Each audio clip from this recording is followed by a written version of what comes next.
And it's no longer enough to simply say, I support this or I stand with you, but it must be followed up with action. And I think that's really, really exciting that that expectation is there to step up in really tangible ways.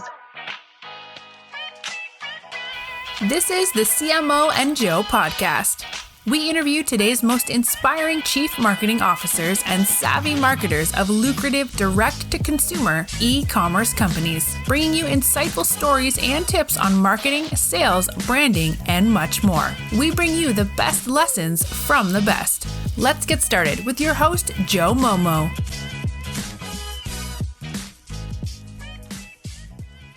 And we are live. Welcome to the podcast, Michelle. Hi, thank you so much for having me. I'm super excited for you to be on the podcast. We had previous conversations. You're a marketing expert, communications consultant. But before we get into all that good stuff and value-packed conversation, it would be nice to get some maybe context about who you are, your origin story, and who Michelle is. Great. Well, thank you.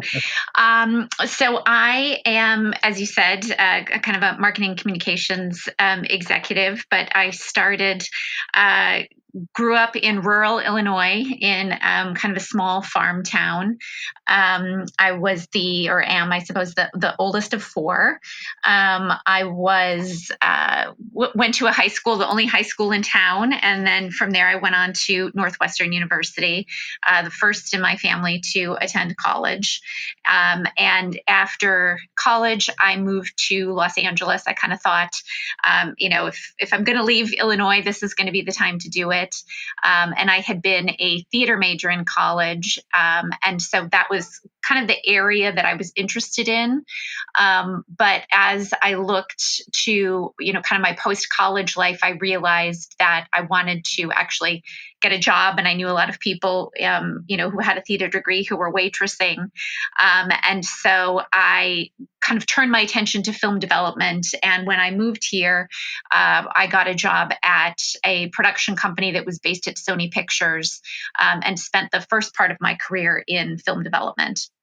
So how did you make that transition from production and film to marketing overall? I was very lucky. I started at Sony, this Sony-based production company called Jaff Films. And after that, I went to a Warner Brothers-based production company called Bel Air Entertainment. And when I was at Bel Air, we knew that our deal with the studio wasn't going to be renewed, and everyone had pretty much a year to find a new job. And I took that year, even though I was only a few years into my career, and thought, I'm going to find out what I want to do with my life, because I don't think it's film development. And I took the GRE, I took the Foreign Service exam, I got into grad school at NYU, I interviewed with nonprofits.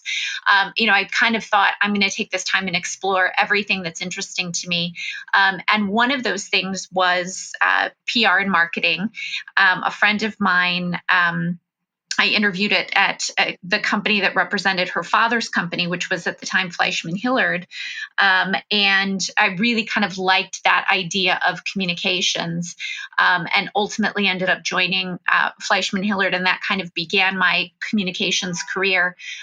What ultimately I found appealing about it, and still find appealing, because now that is where I've, kind of gone all in on the career front, is the storytelling ability. And that's what was appealing to me when I was in college and studying theater, when I moved to Los Angeles and started in film development, and ultimately when I moved into communications. The medium just changed for that storytelling. But within communications, my specialty is consumer brand. And so it became storytelling on behalf of brands. And that is what I found interesting, when I made that switch, and what I still find interesting today. It's really just become even more dynamic and more exciting in terms of, the platforms that are available to brands for storytelling. Absolutely. How do you think, I mean, everybody knows about the pandemic the last few months, but for you personally, what's been the biggest challenge for you over the last 60 to 90 days? Well, I have a 10-year-old. Today's actually her last day of school. So it was really making the transition to being at home and doing everything from home, setting her up for schooling, trying to figure out, I'm kind of consulting right now, but I don't even really know what that means while there's so much pause on so many things that are happening here. So if I were to step back from just the insanity of, kind of completely translating our lives to, a stay-at-home order, it's probably been, learning about the gold rush and all of the the books and materials that are necessary to pass fourth grade. That's awesome. Oh, so, I mean, what would you say your unique skill is? You have such a vibrant career and you're doing great things. But someone listening, we have lots of marketers and small business owners. What would you say your unique skill is that's made you so successful? Honestly, I think it's multitasking. Most of my career has been spent on the agency side. And, I was ultimately, I mentioned starting at Fleischman Hillard. Ultimately, I was running the LA office and then running the LA office of Burson Marsteller and then the LA office for HL Group. And in all of those roles, working with some of these amazing world-class brands and clients, everyone wants to believe they're your only client or your most important client. And, to an extent, that's what clients are paying for. So I think the ability to make every client feel that they're the most important, to dive in and understand their business from top to bottom so that you can really provide that value. But then, being able to switch between multiple industries, multiple team members, multiple client needs throughout the day can be difficult. And I think, there are definitely, I've realized in my career, people who can do that and people who it's just not what they're suited to. And I think that's ultimately one of the skills that has defined me best. The other I would say is just honestly, it's a never ending desire to learn, and always trying to keep on top of what's happening, not just in my industry, but all industries, because I think when you can figure out how to take the best of something else, and bring it into a marketing discipline, you can be surprising and successful, maybe in ways that you hadn't anticipated. Absolutely. Multitasking and continual learning is always a double threat combination. Speaking of that, has there been anything recently that you've read or learned or even listened to that's really inspired you? I think that's a great question. There's, I think, sort of two things there. Just I would say purely personally, the Caitlin Crosby, who's the founder of the Giving Keys, just wrote a book a few weeks ago. It came out. It's called "You Are the Key: Turning Imperfections into Purpose." And she had a section in there around surrender, and it was the idea of kind of working as hard as you can, doing everything you can, but then knowing at the end you kind of have to give up. You have to give up that control and just hope that things are going to work out, and put it forward and support it, but know that there is a limit to what you can sometimes do to ensure success. And I think that we live in such a culture often where it's never enough, something's never good enough, and that can really, I think, cause a lot of burnout or cause a lot of stress, not just on individuals, but also on teams. And so the idea of allowing us as individuals to accept that there can be a limit to what we can do, I thought was a very powerful message. Absolutely. For you, Michelle? What's your favorite part of your current role right now?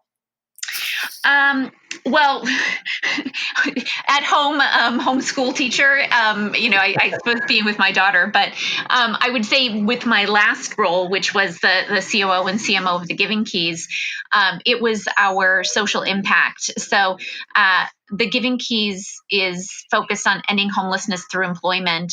And at the time, about half of my employees were people who had experienced homelessness. And I feel that in myself and in my life, I volunteer my time and money, and I try to stay really involved in issues that are important to me. But I had never worked in a situation where I was so directly impacting individuals' lives that I was seeing day in and day out.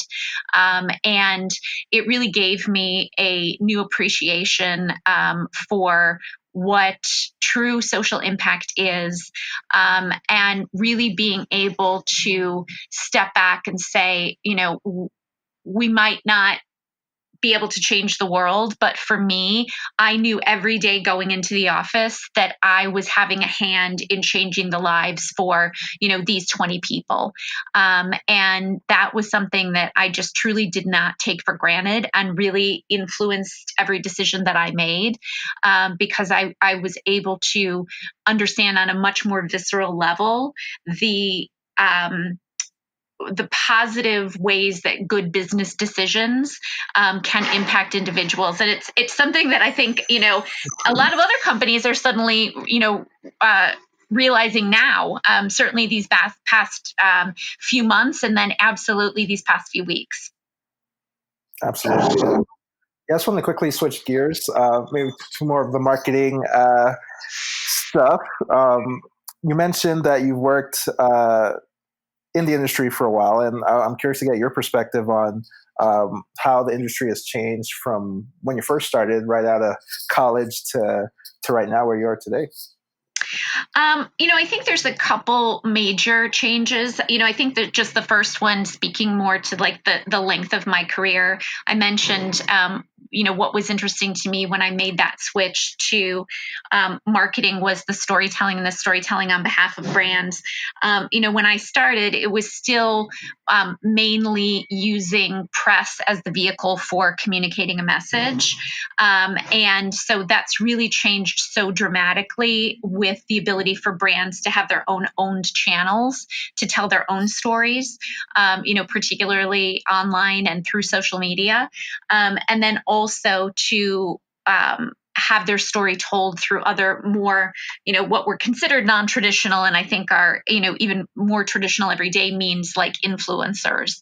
That was just something that was not available. And I think that it has completely transformed communications and marketing. And I think what's exciting about that is, we're so inundated with information every day from so many different places.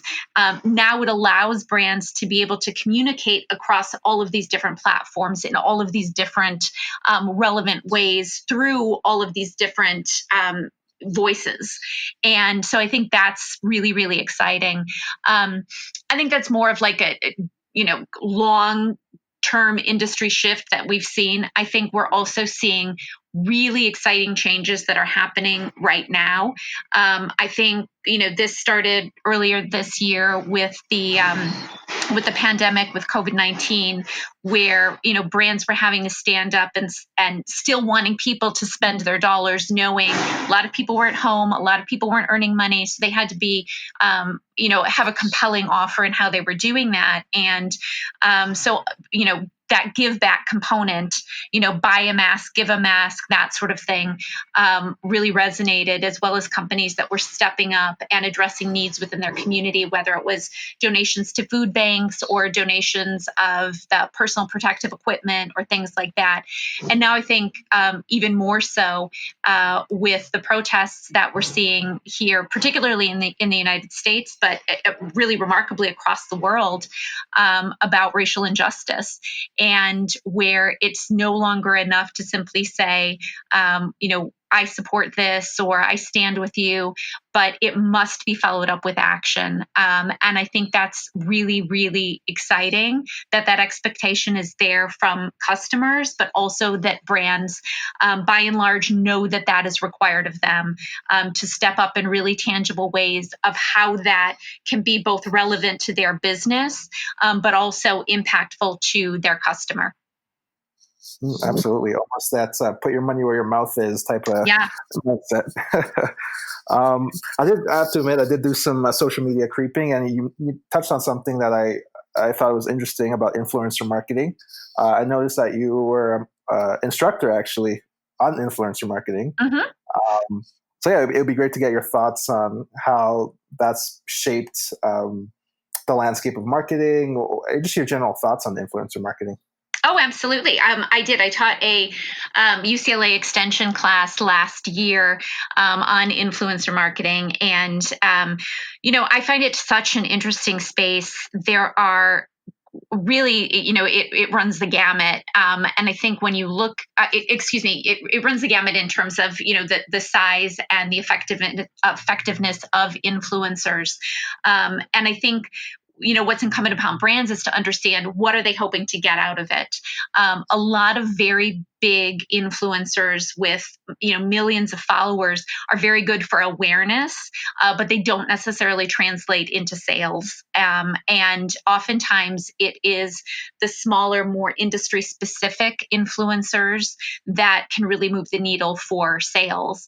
And so I think that that's what brands have to consider when they're looking at influencers and they're trying to figure out how to allocate budget, because you're not necessarily going to see a return on every influencer post. You really have to understand, is this designed to drive awareness or is this designed to drive sales, and then calibrate your budget accordingly.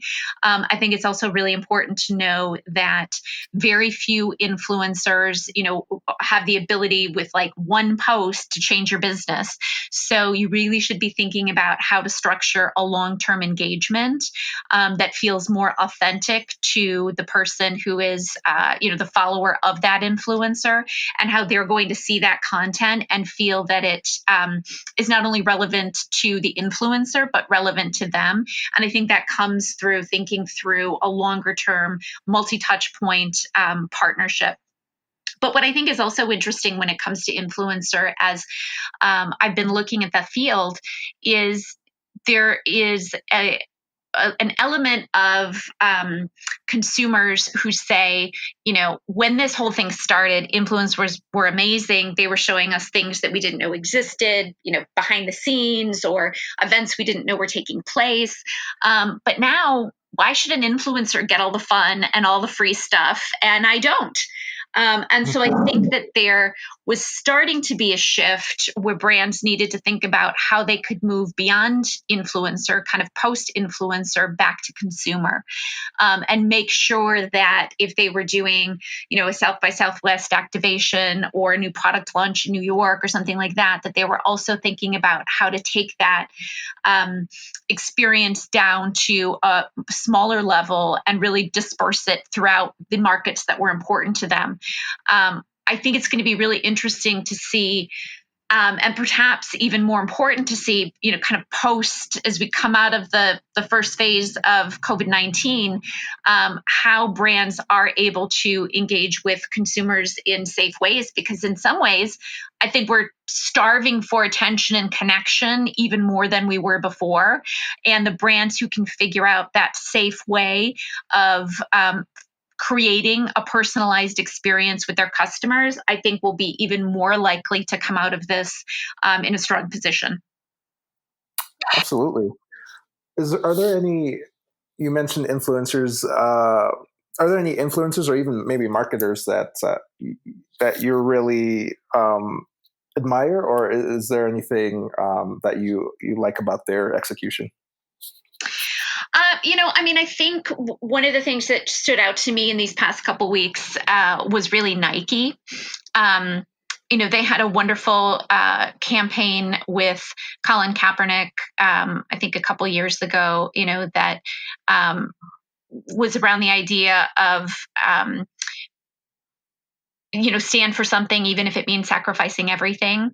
And just recently around the idea of don't just do it, don't turn your eyes away from racism. Don't turn your eyes away from inequality and injustice. And I think, there are a lot of brands that, don't know how to wade into politically charged waters and feel that the safest thing to do is to just wait out some of these things.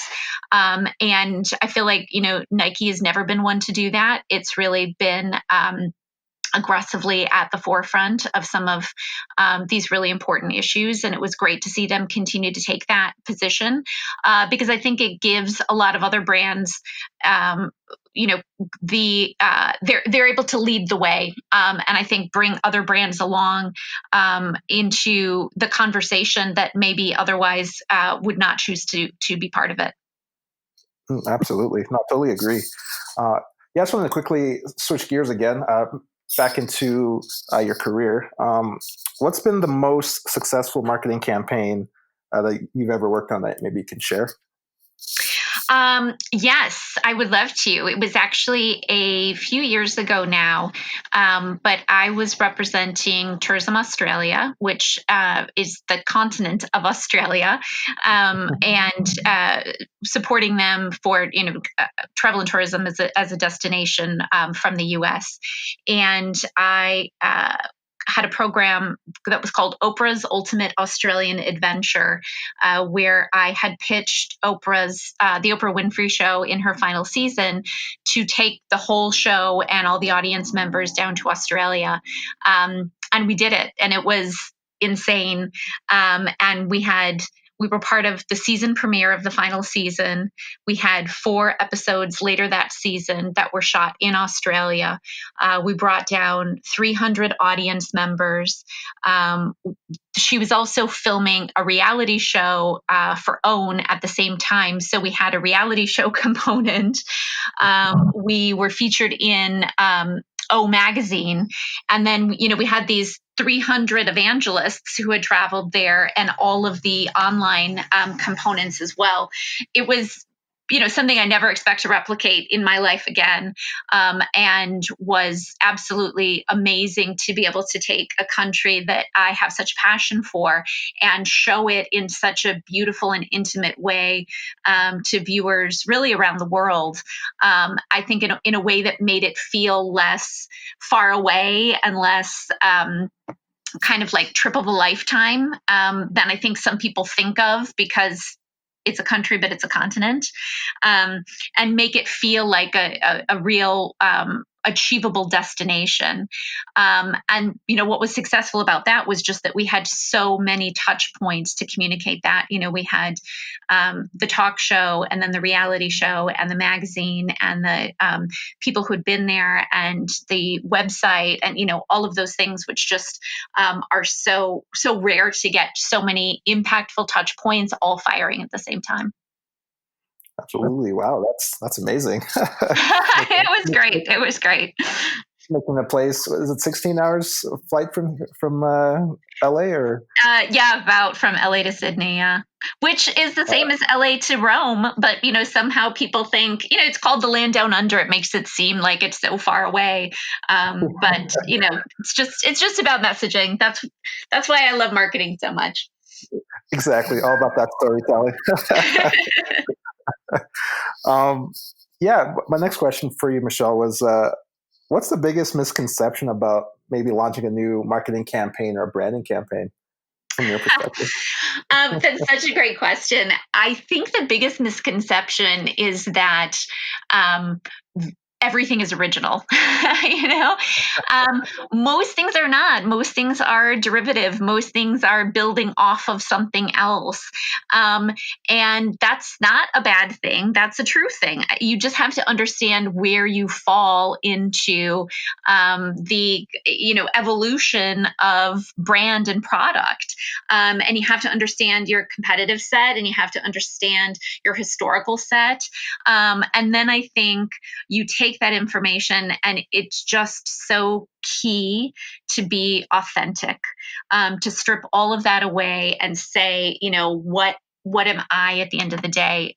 It's one of the things that I loved most about the Giving Keys because, at the end of the day, certainly jewelry is not a unique category, and in 2020, key jewelry is not wholly unique. The idea of being able to personalize or customize jewelry is not unique. But what is unique to the Giving Keys was this idea of ending homelessness through employment.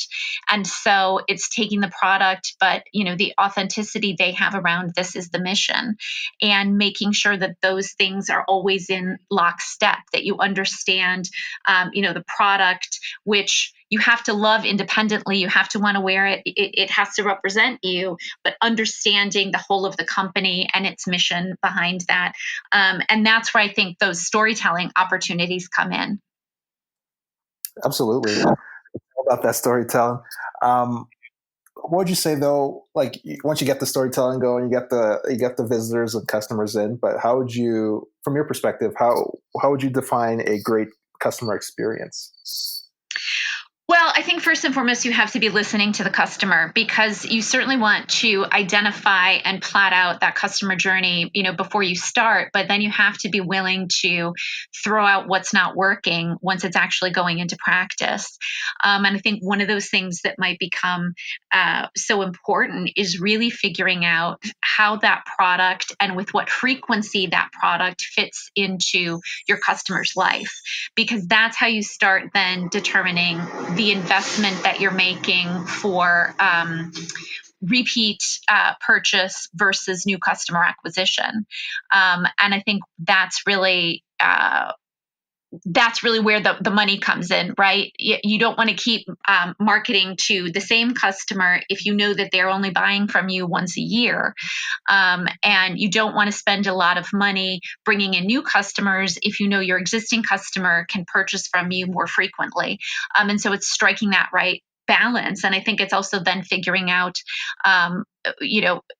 customer purchasing patterns aside, is there something that then you can do as a brand to create or to increase frequency of purchase? And I think that's where, again, going back to the Giving Keys as an example, looking at shifting between purchase for self and then gift purchasing, and figuring out, how to balance that messaging, because, you can create more contact and repeat purchase from your customer if you can get them to think beyond just themselves to who else in their universe might also appreciate and benefit from this product. Absolutely. Earlier you mentioned during the influence marketing piece, we were talking about between marketing and sales. I'm curious to know what you think the relationship between marketing and sales is. Oh, I mean, they're completely inexorably linked, right? I think what is really important is that you have to understand, when you're looking at that marketing spend, what you're spending on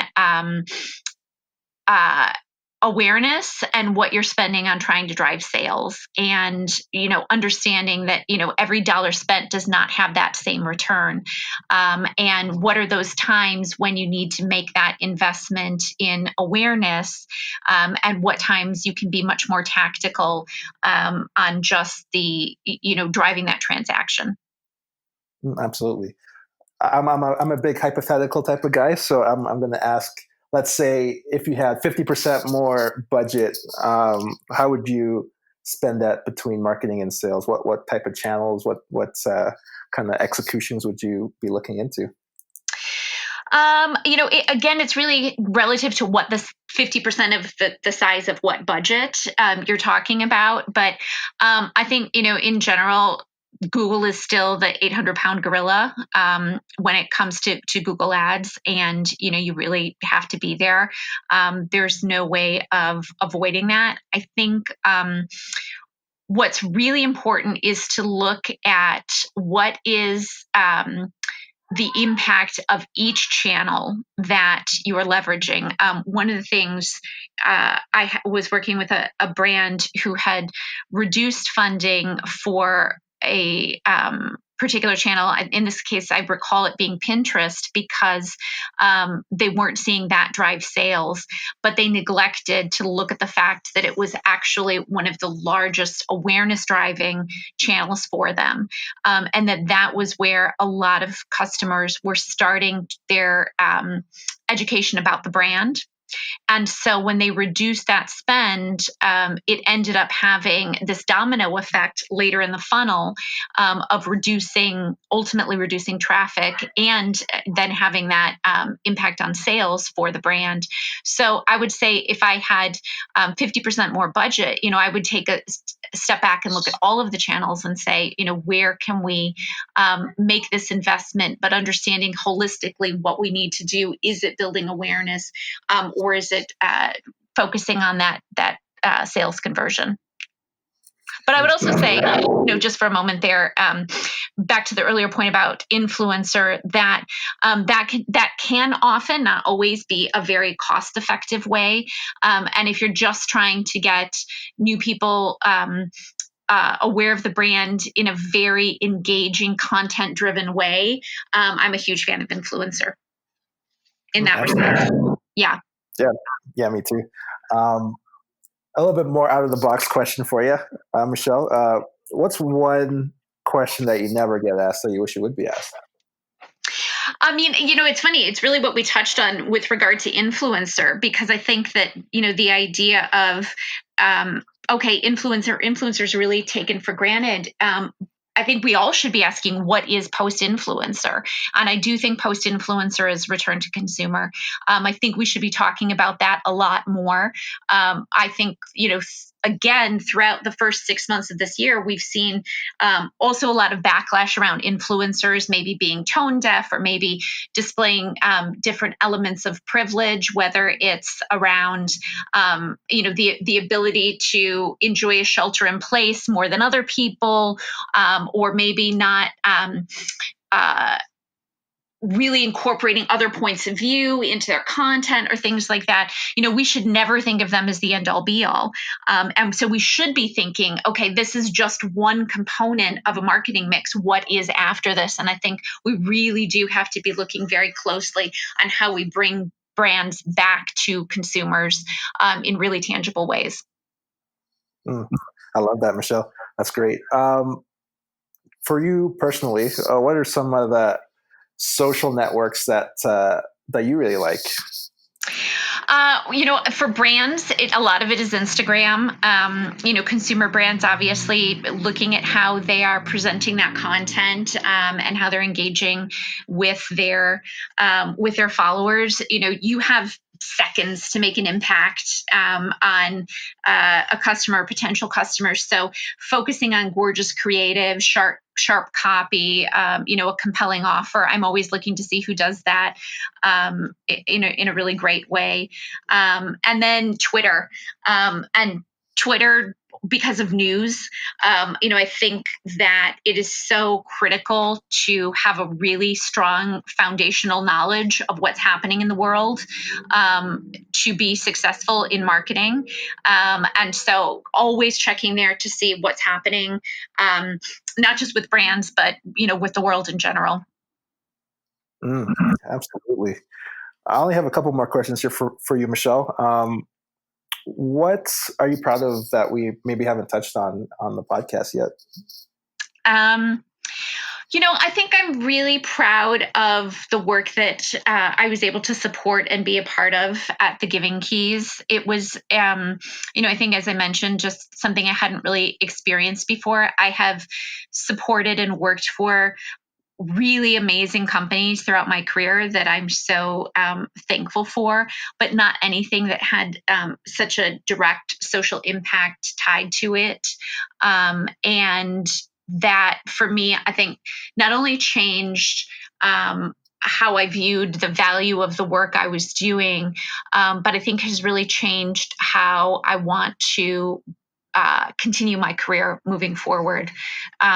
It's something that felt to me was separate in a lot of ways from my work. It was something that I, pursued in my own time on the weekends, different organizations and social justice issues that I was very passionate about, but they were something that was a separate part of my life. And being able to kind of dive in and put myself so fully into something that was really helping people relearn life skills, build up a resume, position them for the next job, make themselves financially stable. I was just so proud of being able to do that. And I really want to find a way to continue to do that in my life moving forward. Absolutely. I look forward to seeing your continued journey. You're doing such great things, and it's really exciting to have you on to share your experiences. I'm sure it's value packed for the listeners, and they really appreciate it too. How we usually like to end the podcast is, like you mentioned, marketing is all about storytelling, and for me, it's about also making a stance for something and being outside of the box almost. So. My last question to you, Michelle, is what's the most unpopular, maybe even out of the box stance you've ever taken, and why?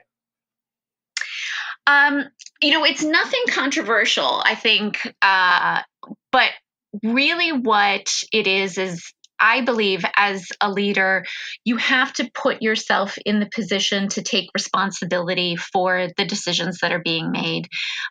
When a plan is going to a client, when we're recommending a statement in a charged climate, whatever it happens to be, I have to feel at the end of the day, no matter who is making that recommendation, that I am taking responsibility for how it's ultimately received. And I think that is really important when you're trying to support and mentor a staff, that they know that you've got their back, and that you will be there to support them when in times of bad as well as in times of good. And I think having the room to make those mistakes, or the room to discuss how a mistake might happen, ultimately is going to lead to the greatest success at the end of the day. Thanks again for being on the podcast, Michelle. It's great to have you on. Oh, it was such a pleasure. It was great speaking with you. I thank you for thinking of me. This episode of the CMO and Joe podcast has ended, but be sure to subscribe for more business strategies and tactics to help you create the profitable and successful business you've always dreamed of. And don't forget to rate and review so we can continue to bring you the best content. See you on the next episode.